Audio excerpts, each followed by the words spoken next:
Hi everyone. Today I'll be presenting about the classification of prodrugs, mainly the mind map that I have created on that topic. And first, coming to the classification of prodrugs, prodrugs can be classified into three different types.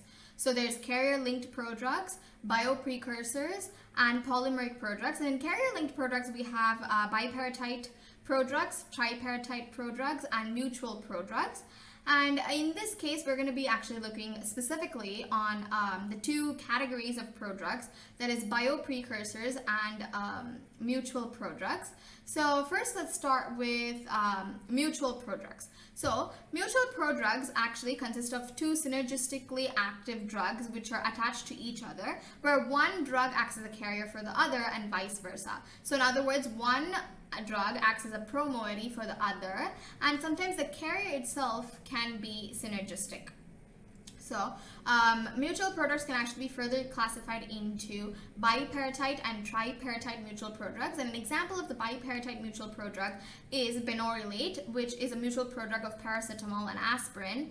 And another example of the triparatite mutual prodrug is pivampicillin. And the example that I've given here is actually chloroxazine acetaminophen, which is a mutual prodrug of chloroxazine and acetaminophen. And next, coming to the bioprecursors. So bioprecursors are actually inert molecules obtained by a chemical modification of the active drugs, but they do not contain a carrier. Chemical modification usually tends to occur through metabolic reaction. So that's why you can see that they are further classified into phase 1 and phase 2, where phase 1, it involves 5 different types of activation reactions. So there's oxidative activation, reductive activation, decarboxylation activation, nucleotide activation, and phosphorylation activation. So first, coming to oxidative activation. So as all of these names suggest, the process that occurs is within the name. So if you're able to remember the names, then it makes it easier to understand what is actually happening in each of these classifications. So in oxidative activation, there is oxidation which occurs. So for example, nabumetone, which is the prodrug, is converted into its active form and it undergoes oxidation. And then reductive activation involves reduction. So there's usually like azoreductase enzyme involved, or some sort of other enzymes that are involved in reduction.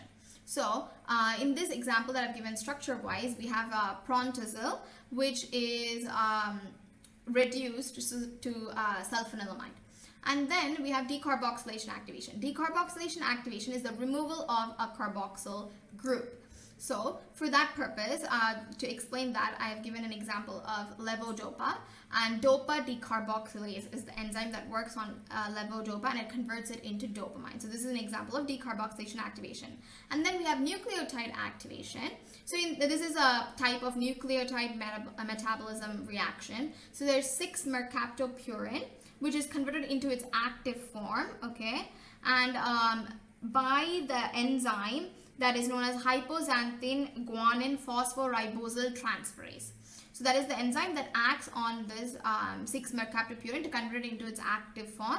And lastly, in phase 1, we have phosphorylation activation. So the example that I've given there is ganciclovir, which is converted into ganciclovir monophosphate. And phosphorylation, as the name suggests, it is the addition of a phosphate group to the ganciclovir to convert it into ganciclovir monophosphate. And in phase 2, we have two types of reaction: glucuronic acid conjugation and sulfate conjugation.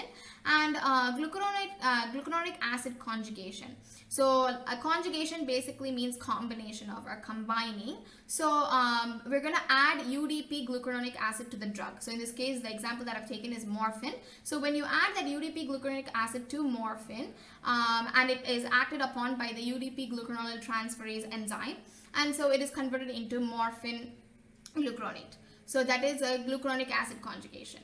So any drug plus UDP glucuronic acid, which is catalyzed by UDP glucuronidase transferase, will be converted into a drug glucuronide combination, which is excreted, plus the UDP. And lastly, there we have sulfate conjugation. So for sulfate conjugation, phenacetin is converted into its sulfate conjugate and usually the enzymes involved are sulfotransferases. So that is the classification of prodrugs. I hope you found it informative. Thank you so much for listening and watching.